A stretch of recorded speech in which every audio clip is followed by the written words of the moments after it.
Guys, hari ini aku mau berbagi cara bikin nastar dan rasanya enak, tidak retak, dan dijamin ini nastarnya lumer banget. Oke, untuk resepnya di sini aku tulis di video ya. Untuk caranya di sini juga aku ada di video. Nah, untuk bikin nastar itu sebenarnya gampang banget, guys. Yang sulit itu nyiapin niatnya. Apalagi kalau bikin nastar itu kalau kita nggak tahu tuh mager banget pastinya. Dan sebelum bikin nastar rasanya tuh kayak gimana gitu ya. Apalagi kalau bikin nastar ini bulat-bulatinnya itu benar-benar bikin yang sangat lama, apalagi kalau aku duduk lama itu bisa bikin sakit pinggang. Serius sih, kalau untuk orang yang nggak sabaran jangan deh bikin nastar, kalian cukup beli aja, check out di mana gitu tempat yang kalian biasa beli, ya udah kalian beli aja daripada kalian repot-repot sampai sakit pinggang. Nah, aku tuh setiap kali bikin nastar aku tuh nggak pernah yang namanya disangrai, karena menurut aku mau sangrai lagi repot lagi kan. Tapi tenang deh, walaupun nggak disangrai dia tuh nggak bakalan bau langu dan nggak cepat bercampur juga, apalagi kalau kita panggangnya itu harus benar-benar matang dan kering gitu. Udah pasti juga kalau kita bikin nastar nggak pernah tuh yang awet yang sampai berbulan-bulan gitu, udah pasti seminggu 2 minggu juga udah habis nastarnya.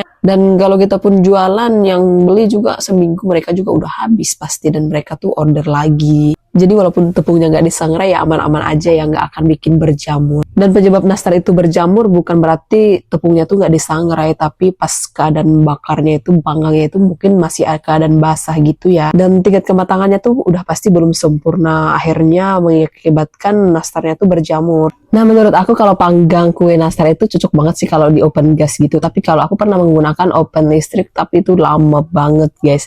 Dan lebih bagus itu pakai open tangkring atau open gas gitu ya. Dan tips dari aku biar nastarnya tuh nggak retak, jadi kita olesin telur kuningnya itu dengan keadaan dingin ya. Jadi udah setengah matang kita bakar, terus kita dinginkan, baru kita olesin pakai kuning telur yang ditambahkan minyak goreng. Setelah diolesin kuning telur, kemudian kita bakar kembali dan sampai benar-benar mateng. Oke, sekian dulu ya video aku.